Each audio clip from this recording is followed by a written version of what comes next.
You are now listening to Alberta Radio, bringing you the best news, music, and commentaries. Here's your host, Jason LaFace.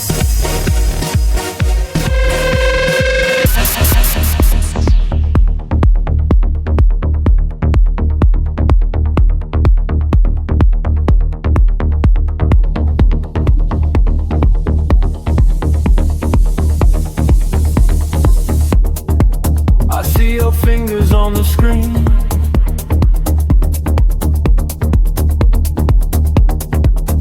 Micromanage every scene.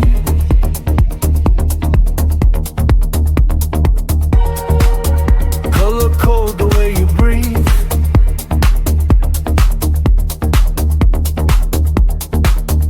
Need a map just to let it be.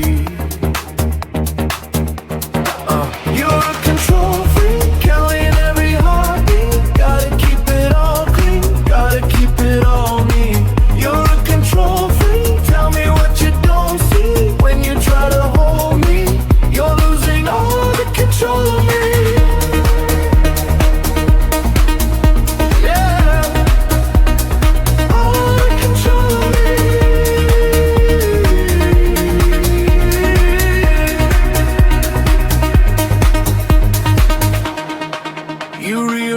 Salt and shame.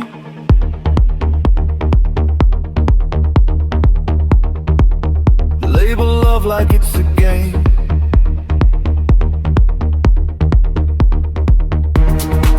Schedule every move I make.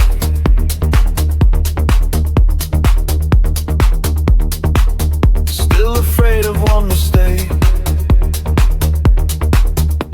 Hey, you're a control freak, counting every heartbeat. Gotta keep it all clean, gotta keep it on me. You're a control freak, tell me what you don't see. When you try to hold me, you're losing all the control of me. Yeah, you're in control of me.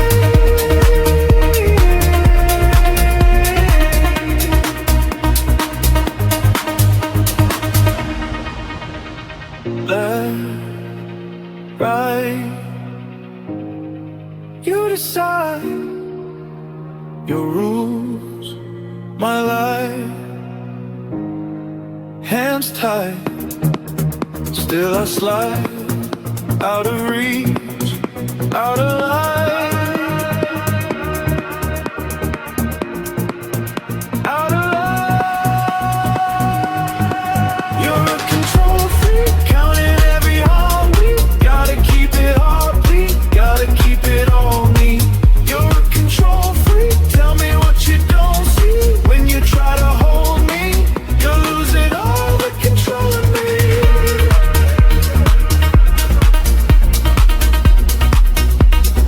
All the control of me.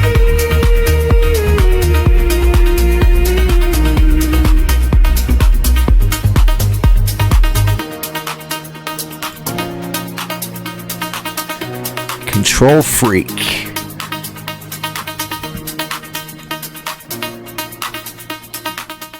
Yeah, that's one of my latest releases, working with some folks in the US. It's pretty awesome.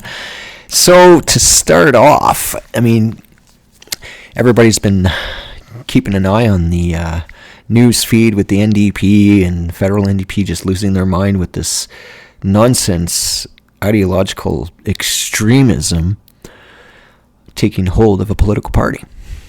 You know, I worked for Jack Layton, and I'll tell you this, never would this ever happen. It's pretty crazy right now, to say the least. So today I've been contacted by, you know, people who were supporting the NDP, and they've rescinded their membership. I'm able to get them to sign the Alberta independence petition, which blew my mind. But, you know, when we spoke, I explained to them, you know, why I left. And I left because, I mean, Jack passed away, and the minute that Jack was put in the hospital and stuff, I mean, it was just, we knew, right? His health was more important than anything, but it soon got taken over real quick. Unions, people that were within the unions, that it's just, yeah. And look what happened. So a good thing is people, really good folks that I've met throughout the years, are now leaving, and I explained to them why it's important to sign the independence petition if we want something fresh and new, and to make them understand that, you know, this is sending a message to the federal government of Canada to wake up. Really, it's one way. It's another form of protesting in a way, right? But at the same time, you know, the value of it is to become independent, because the state, you know, the Canadian government had a promise to constitutionally govern the provinces together, keep Canada united, work together with its citizens to give them the best that they could, and everybody contributes equally and fairly. And there was a time that it was working for all of us. Corporate greed. The government of Canada has opened the door and flooded the country with foreign interests and criminal activity and terrorist organizations that are manipulating electorates and manipulating the way our society works, and how it's changed so dramatically just in the last 10 years. I mean, just in the last 10 years alone. So that's why I tell people, like, you know, when folks call me and they say, hey, Jay, you know, like, I know you worked with Jack, and, you know, I don't want to support the NDP, but I don't know what to do. And I'm like, well, let's have that conversation. You know, like, I'm not, I know that my behavior online towards the left is negative to them. Like, they don't like it. But at the same time, I explain to them and try to make them understand what I've been through since this all started, right? This all started in around 2017, really. And the Liberal and NDP took a role where it was, let's start attacking our citizens and labeling them so that we can create these new subversion programs called anti-racism initiatives. And that's what it did. And they wanted to replicate the Black Lives Matter. They seen the Black Lives Matter movement in the U.S. And I got told this straight up from folks within the NDP before, that the Liberals and NDPs actually, their guys sat down and discussed they were like, oh, this could be and then they created a grassroots activist movement to replicate a BLM type movement in Canada, but it just went extremely woke. Like, think about it. In less than 5 years, these people have manipulated our kids even to make kids think some pretty crazy radical non-science beliefs, and they come up with their own peer-reviewed studies, right? But that's the point. And then it confuses our kids. They turn our kids into these little activists. It's a plague on the campuses right now. So there's a real problem with this, right? It's all union driven too. But furthermore, they exposed themselves at their national convention to exactly the direction they're taking. People are now concerned and are scared within their own ranks. And people like me who've, you know, I it's funny. I worked for Jack for 5 years, but I never voted for him. I couldn't. And the person that was in my riding, I didn't like the guy, so I've always would have voted Conservative. So I believe that, you know, I look at the dynamics, I'm like, well, who keeps our balanced budget, right? Our budget balanced. Conservatives did that. So the only thing I didn't like about Harper was the snooping bills, exactly what the Liberals are doing right now. So it's even more scarier. But we have a radical bunch in our country, and it's safe to say that it's the vaccine shots that's affecting them. These scientific research studies I've read, because I'm like, well, why is it so, like, why is society the way it is? There's got to be a reason. And the only commonality is the lockdowns, right? So yeah, there's going to be people who lived in fear because the government put the fear in them, right? And the government didn't do anything about that. So they're playing on it. And then it's more like creating a sense. I find that the COVID vaccine was released to put control on and give reason and convince the populace that the government was solely to be relied on, and that would give the government reason to shut down corporations and take them over and turn it into all government operated shops. So there's no more malls, there's no more, like, it's just they destroy it all, right, to control it, the government. So it's going to be I don't know, we'll see how things play out, right? We'll see. We'll see. So we got some more music. I'm gonna play a new. Let me see here. Yeah, I'll play this one. Oh, Jesus. This is Sexy Floor Control. Here you go. Slow burn. Red light. Red light. Hands up. Spotlight. You feel that pull. Heat rise. So full. Click heels on the concrete floor. Eyes locked and you wanted more. One hand sliding down your side. Small smile you can't hide. Turn around, hair down, low waist, touch ground. Breathe in, tease out, make them all black out. Yeah. Ladies do that sexy dance. Slow hips, lose them in a trance. Left, right, don't break the stance. You got that flow romance. Ladies do that sexy dance. Hold it like it's your last chance. One move, hold, advance. You got that flow romance. Neon on your collarbone. One beat and you're in the zone. 2 steps and you start to sway. No talk, only body language play. Turn around, hair down, low waist, touch ground. Breathe in, tease out, make them all black out.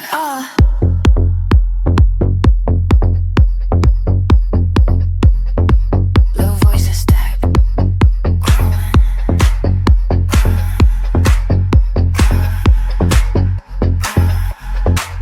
Hands high, drop down.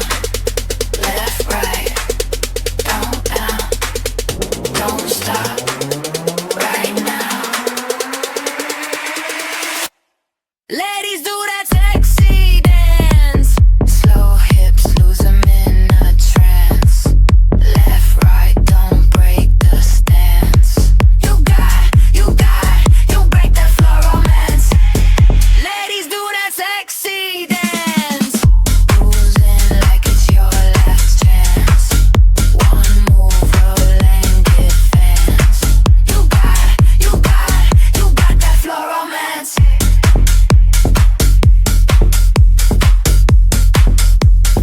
Sexy dance.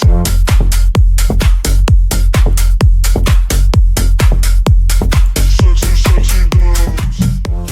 Yeah. That flow control. Yeah. I love making music with friends and stuff. You know, it's just fun stuff. You know, there's this documentary my wife played on Netflix last night for me, and it was The $1 Billion Code, and it's about Yuri Pavel and his buddy who created TerraVision, which Google Earth, the developer of Google Earth, Brian, stole from him, right? And what's really interesting about this whole story was I seen TerraVision back in the 90s after it was like, I actually seen it. And I was like, whoa, man, you know, like this is cool. So I'm trying to like, you know, when I watched this documentary, I'm like, wow, man, I met these guys before at a symposium. And to think, like, I had no idea. But then when you think about it, you're like, wow. But the documentary shows the comparisons and how Google basically stole the code. And I think what happened to Powell and them is when they went to California, I believe like they brought the simulator with them, and I'm pretty sure that Silicon Graphics and Technology stole the source code while they were there. And that's what became of Google Earth today, right? And they lost their court case. I think that's I think a lot of Google threw a lot of money at this to make sure that it would go away and silence those who created it. It was created by hackers, right? Part of the Chaos Computer Club out of Germany, which I'm also a member of. So it's interesting. But what's really more interesting is the fact that part of this documentary revealed about the NASA maps the imaging maps they obtained from NASA. Now, NASA was hacked twice pretty severely in the 90s. And in 97, our group out of Sudbury, we defaced the NASA website, hacked Google, or was it Yahoo, PayPal, eBay, you know what I mean? And this is when there was no laws, but there was another individual, another kid from the US who did too. And I believe that even in the NASA hack from the guys in Sudbury, I knew somebody had told me before that one of us in our group obtained files, and I never really thought of it anything. But when I watched that documentary last night, I thought, I'm wondering if anything has to do with haggis, you know, like, because Sudbury, I'll say this, in all of Canada, back in the early times of computers when the internet was first introduced to Canadians, Sudbury really produced a good breed of hackers, because we were all tech prone. Like, I mean, that's all we did. We had remote boxes that people would dial into our personal computers on a phone line dedicated to our systems, and could play games. It was called Doors, and we'd offer file systems, pictures, and stuff like that, right? Programs and whatever. But and that worked back before the internet even was introduced. We were doing it that way. I mean, for me, we were tapping into our neighborhood. Like, you know, like, I remember one time, me and my friends, we used to go snooping in the sewers of Toronto, and there's a part of the underground system where there's an old Bell Canada service box station, is what we call it. And it's just a small little closet room, right? But there was an old tone generator that was an analog. And so we took it. And on our way home, we had stopped in Parry Sound, Ontario, and we stopped on the side of the road in the neighborhood where there's like these B boxes. It's like a little black box or brown box that controls all the phone switching system for the neighborhood. And we popped one of those open and plugged the tone generator into the serial port and turned it on, right? And next thing you know, like, my buddy walks over to the payphone booth, and we're getting free long distance for everybody that was in that connectivity network part of that neighborhood. All got free long distance until Bell found out that somebody connected a B box and went and took it off. But I mean, this is the stuff we did. I mean, we even in 2000, I was working at Vienna Internet Solutions, and my good old friend Irony, we were all sitting on an IRC chat line, and we used to script all the time, right? This is back in the day. We used to toy around with stuff and create this bot script that flooded so bad, and DDoS pocketed one of the switching boxes in Toronto that had all the feeds coming in from the States to give internet to everybody in Ontario, right? So the way they had it set up, where there was one switch they had in Toronto that controlled all of Northern Ontario. So that was like everybody that was on Bell Canada, everybody that was on Rogers, that was on any independent ISP, they were all controlled from that one switching system. So it got pocketed heavily and it shut down. And the entire internet from Toronto all the way up to James Bay, Ontario was out for 8 hours. There was no internet for nobody. RCMP got involved, man, and yeah, they hauled my ass into questioning, and all of us. And I mean, you know, Irony took the hit for it because it was him who initially, you know, he took responsibility for it. But the thing is they put us through this like private hearing, and it was either, you know, some severe harsh penalties, or we were to teach other system administrators the current trend of cybersecurity warfare tools and stuff. So that's what we did. We became white hats, and I've been a white hat since. But I mean, trust me, there's days where like I feel like it. I mean, it's just it's getting there. So, you know, my thing is I've been observing what's been going on with the current digital infrastructure here in Canada, how it's being affected by international hackers. The government of Canada wants to blame Iranian hackers right now and all this stuff when it's all Chinese hackers. They've been blaming Russian hackers, innocent. And the thing is some of these Russian hacking groups have nothing to do with anything that's going on. And there's also some grassroots groups here in Canada that are South Asian descent. They're from India on Canadian soil, and they're initiating within cyber warfare and trying to take out servers and stuff. I mean, you know how many times the Prime Minister's website's been defaced and the House of Commons been hacked in the last 10 years? It's credible.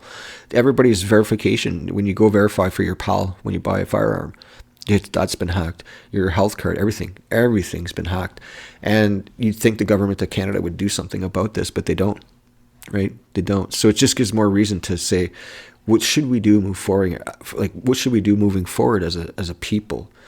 And my stance has always been this. In 2022, after the convoy, I realized that I needed to study the Constitution and our Charter of Rights, like the system. And I realized that the provinces have a right to leave the Confederacy in the event that the government has turned against its people. Because we were looking at every mechanism possible that we could use to either force a general election or to bring accountability to these politicians who are criminals. And it didn't matter, man. Like, we had one time, we found a loophole in the Parliamentary Procedures Guideline book that's handed to all the MPs in the House of Commons. In Section 122B stated before that the Governor General can remove a Prime Minister in the event that the ruling government is not constitutionally managing the country. And the lower magistrate has a right to enact that provision. And it didn't, nobody, and when I pointed it out, next thing it disappeared, right? Because I did call it out. Talking to Elections Canada Commissioner, like, it's just, it's all manipulated. So the only way out is to get grassroots movements to initiate the separation groups to go and say, look, it's not that we're separating. All the provinces need to leave the Confederacy to form a new republic. And the new Republic of Canada would be having our state heads at a federal forum rather than having a secondary federal form government the way we have parliamentary system right now, and it's ceremonial and all this other. We'd get rid of all that completely. Billions of dollars are saved. Problems get solved and streamlined, and it moves Canada moving forward as a nation together as a republic. And this is the way here. Independent reform is done. The provinces have independent control. No more federal state control. The provinces can dictate to themselves, but have a meaningful federal form of a republic where provinces can help each other in trade, export, import from each other, right? Streamline some type of agreement for a new economy. It's not hard to do, but we got to get there to do it. So right now, Alberta is doing the right thing. Quebec, I support Quebec's endeavor to become independent itself. There's talk with Saskatchewan and BC now. There's groups mobilizing out there in each province to mobilize a Western separation. Even Nova Scotia, there's a separatist group in Nova Scotia. Now I'm getting contacted from people in Ontario asking me if there's a group in Ontario. So Ontario, I don't know anybody, but I would say this to Ontarians is, if there are many of you who are on this path that you think it would be wise or a good idea to start a group. And if you need help, you can reach out to any one of us out here, and we will help you. We'll explain shit, put you in the, because there's a lot of educating too. Like, there's a lot you have to study. So I spent months studying the Constitution and studying different parts of the Clarity Act, and even the Sovereignty Act for Alberta, or the Charter of Rights for Canadians. It's, and this notwithstanding clause, and it's insane what's going on. Like, the Prime Minister is at a point right now too. He's trying to lobby the Supreme Court to take provincial controls away from the premiers, so that the federal government has full control of the country. Which, no, it's not how this country was made, and you don't have any right trying to do that. But he's going to try and do it anyways. So we'll see what happens, and I don't know. It's just interesting. But before we play some more music, I wanted to showcase this, because this is what's going on in our country. This is the National Convention with the NDP. I'll play these videos. There's very little time, and for delegates to speak, but early on the mic, it's hard as a racialized and transgender delegate to sometimes use this card and speak to somebody in front of me in line and ask, hey, this pertains to multiple intersecting parts of my lived experience. I'd like to speak. I was rejected when I talked, and it's frustrating when these are my rights being directly under attack right now in Alberta, and that a cisgender woman had spoken over me. And I understand her rights are important too. This pertains to her too, but I don't know. I hope that in the future the Federal NDP will also have a broader interpretation of the equity cards for speakers. That's all. Thank you. There's very little time. Right, and then the other one was this one, which, I mean, they're all comical. Like, they have their own little furor, right? Miss Smith. Microphone 2, are you on this resolution? Yes. Microphone 2, please. My name is Mastura Tasneem. My pronouns are she, they. I'm from Ontario. Hello, bonjour. As we conduct this convention today and the past 2 days, right now there's discussions of 10,000 American men and women being sent to Iran, being deployed just to be part of this bloodbath. Canada cannot and will not be part of the legacy of blood that was built in Iraq, in Palestine, and now in Iran. This is a no-question debate. I call this question, Madam and Chairs. Thank you.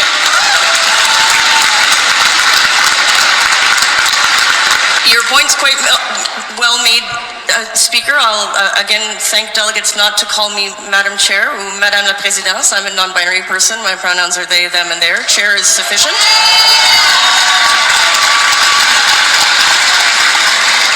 And with regret, you've spoken to the resolution. It's not open to you to also call the question. If the question is the will of the House, someone else must call it, because we heard from you in substantive debate. Okay, I was not aware. Weird rule. Microphone 4. Yes, thank you. My name is Fred Farfat Sufi. Microphone 2, are you on this resolution? That is your state of the NDP right now. Well, I just say this, for those of you who are thinking about rescinding your membership and you'd like to speak to somebody and have some open dialogue, my door is open, because this is crazy, right? Craziness. So, with further ado, I'm just going to leave you with a track. Figured we'd do a half-hour podcast today, and we're going to try and make sure that we're consistent on releasing podcasts. If you want to get in touch with me, you can email me, Jason at Alberta Radio, and follow us on YouTube, follow us on TikTok, Facebook, and X, and Instagram. And that's it. God bless everybody, and have yourselves a great day. We're going to leave you with... let's see. What shall I put up for you? Yeah, we'll put this one up. This is a rework I did of Thomas Decolita and Amir Ali. It's called Lost Yourself, here on Alberta Radio.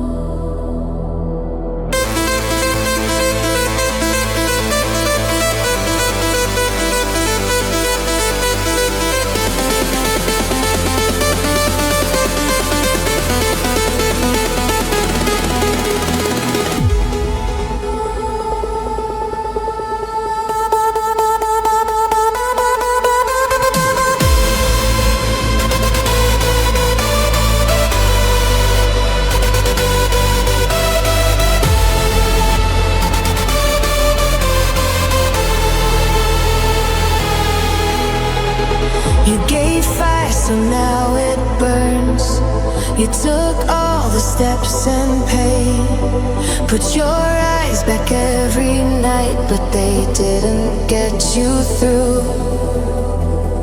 If I fall for another chance, Maybe we're not your words, but their silence. Your tears long for everything you never had.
You are listening to the Great Alberta Radio.